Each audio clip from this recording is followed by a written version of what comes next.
Hi, it's Alaska Granny. You probably read the type of comments, once I have the resources, then I'll become a prepper.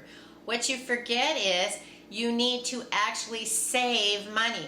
The only money that you save is the only money that belongs to you. If you're doing things like charging and running up bills, it doesn't matter if your paycheck is coming in. If you haven't made goals on how to spend that money, which dollars to set aside and which to pay off your bills and your expenses, none of that money belongs to you. If you spend it frivolously ahead of time, then once that check comes in, none of that belongs to you. You've already spoken for each of those dollars. That's why it's important that we think about the dollars we're spending, what we're spending it on, and set aside priorities to actually budget. Budget doesn't have to be a dirty word.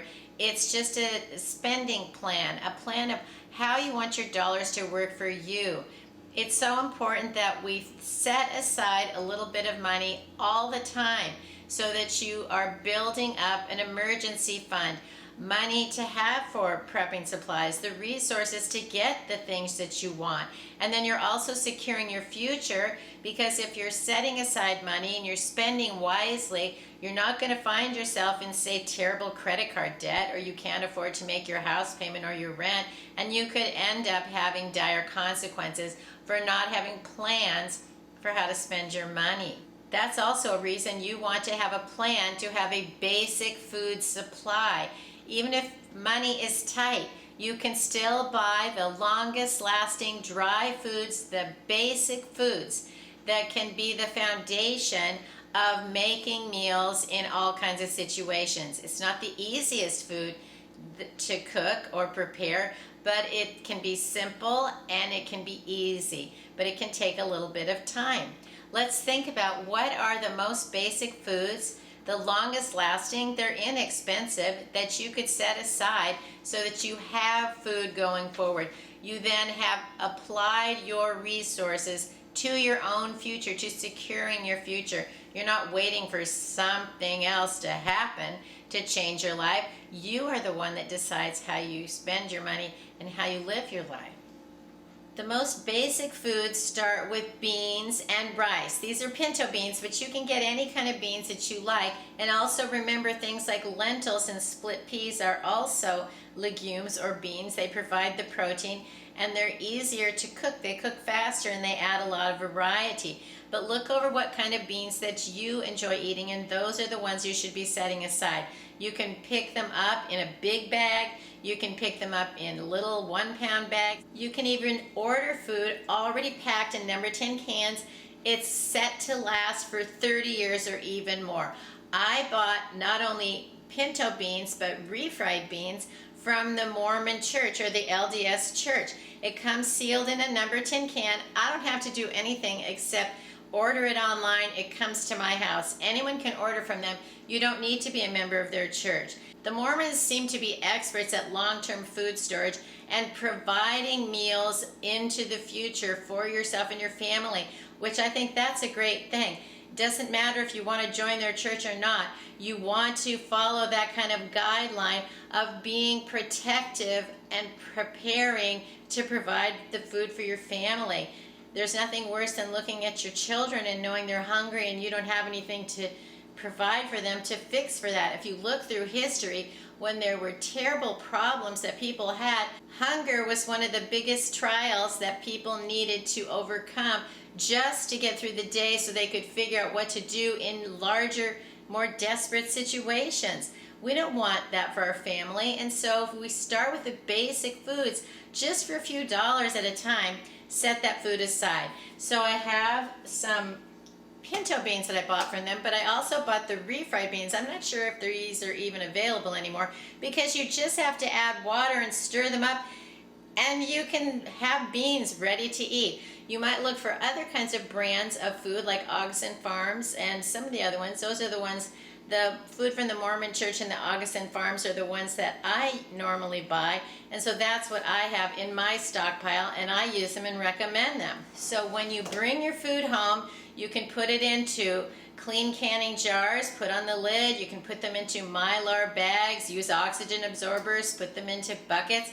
It's up to you to figure out the easiest way for you, what you have the resources to store that food the best as possible. You want to store it cool, dark, and dry in an airtight container. And the better you store your food, the longer it's going to last. Then let's talk about rice. You can also buy rice in the number 10 cans if you want, or even you can buy it in big buckets so that you have a whole lot of it. And isn't that expensive for them to already do all the work for you? But you can put it into a jar. You can also buy brown rice, but realize that brown rice has natural oils in it. It isn't going to last as long as white rice. So your white rice can last for like 30 years, but your brown rice only for a few. If you want to store brown rice, make it a priority to use, rotate, and replace that so you don't end up in a food emergency situation when your food isn't fit to eat. Nobody wants to have the dollars wasted, the food wasted, and then in times of need, you don't have the things you need.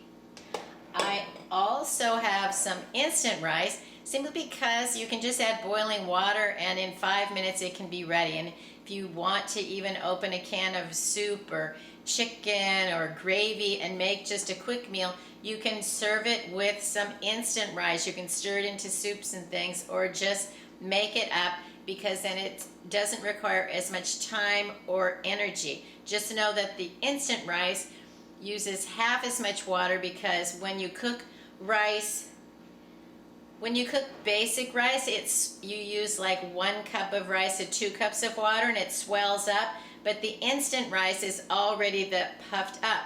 So you would use 1 cup of rice and 1 cup of water, and it's not going to double like it does the regular rice. So make sure if you're preparing instant rice that you realize you have to use twice as much as plain old rice, because it isn't going to double. It already has done that in the pre-cooking that made it instant rice.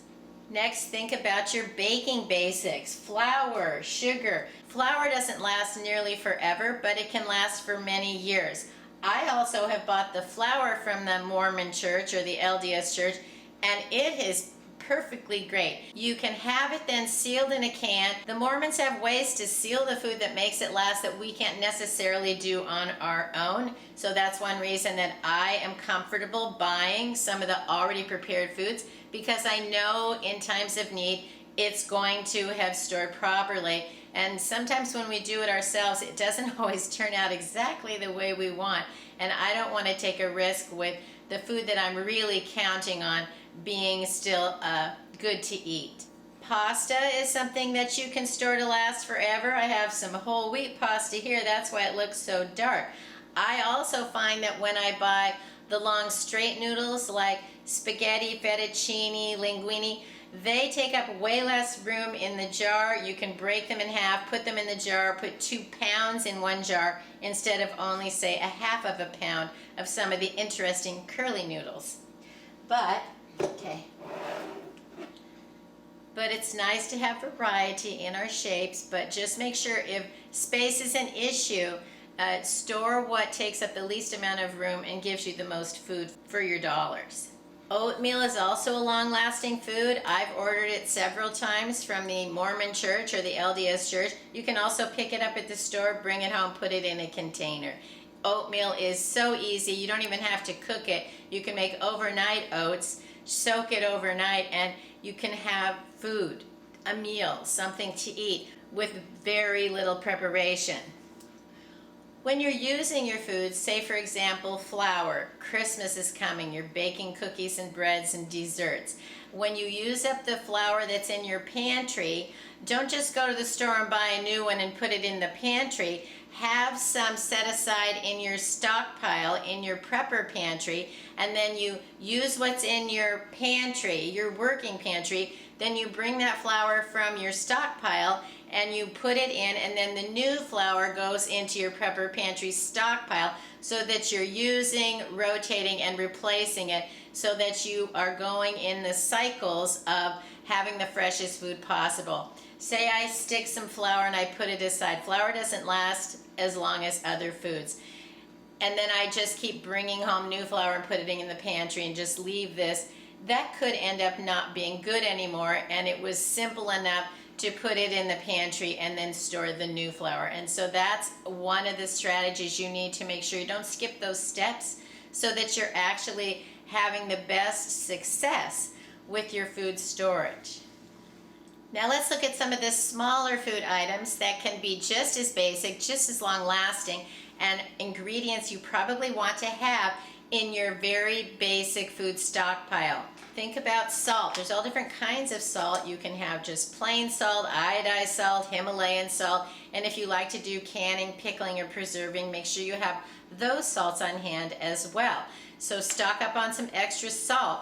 It is one of the great ways to preserve food that has been around since the beginning of time. People have used salt to preserve the foods that they have to make them last the longest. Then think about staples like baking soda, baking powder. They even have the recipe on baking powder for how to make biscuits. It's simple and you have the basic ingredients. So have these baking soda not just for cooking but also for cleaning and refreshing and deodorizing, and then the baking powder. How do you know if these are still good? I made a video about how to tell if baking soda is still fresh and how to tell if baking powder is still fresh, and I'll put a link to each of those videos so that you can know if yours is still going to be good for cooking. Pick up some packets of yeast, buy it in a jar. I've been baking a lot of bread in my bread machine because it's so simple and inexpensive, and I've been using the quick yeast, so I need to get some more of that. But figure out which kind of yeast you use the most and have some of that. And I store it in my freezer, and the yeast stays fresh and lasts for many years as long as you store it airtight, cool, dark, and dry. Is chocolate something you can't live without? Chocolate doesn't last for long term because it has oils in it. But Hershey's cocoa powder does, so maybe you want to pick up some cocoa powder and you can still make things with chocolatey flavors. Think about the basic spices and seasonings that you use. Use garlic powder, onion powder, pepper, oregano. Think of all the seasonings and spices that you use. Pick up an extra package. I made a video about what I think are the basic seasonings and spices and how I store my extra ones, so I'll put a link to that video in case you want to see how I do it, in case it gives you some ideas of things that you want to store and how to do it as well. Eggs are a great thing to have on hand. You can buy powdered eggs. I've also bought the egg replacer from Bob's Bread Mill. You just measure it out by tablespoons and you can put it into your recipe so that you have like a powdered egg. This was less expensive than buying a whole container of powdered eggs, but I have both and they're both quite good. Make sure again you store it airtight so it'll last the longest. Not dry or powder, but it'll last forever. It can be very handy in basic recipes is honey. Honey can last forever, and it also has medicinal purposes. It also, you can use it, say, if you have allergies. Get the most local honey you can find and take a teaspoon every day, and you actually then the bees are collecting the plants that live closest to you if you get the local honey, and it can actually help you develop immunities to the allergies of those things that you're allergic to. Honey is delicious, but it also has other uses, and so since it can last forever, I think it's a must-have in your basic prepper pantry.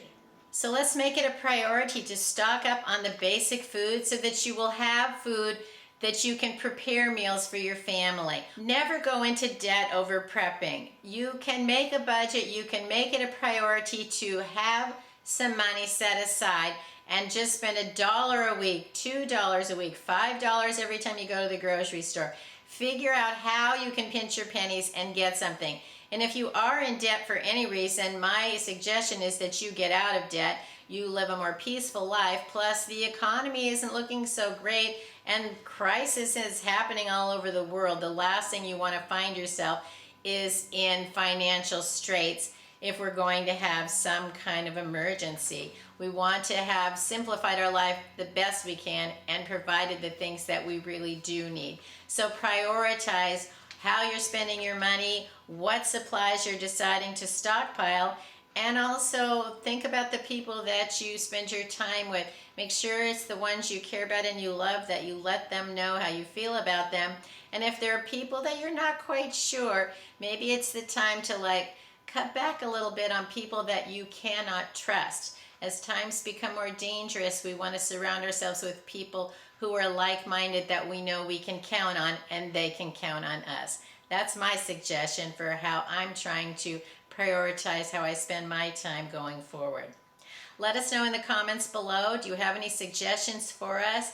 How can we make sure that we're safe in a dangerous world? One way is to make sure that we have enough food to sustain ourselves and our families.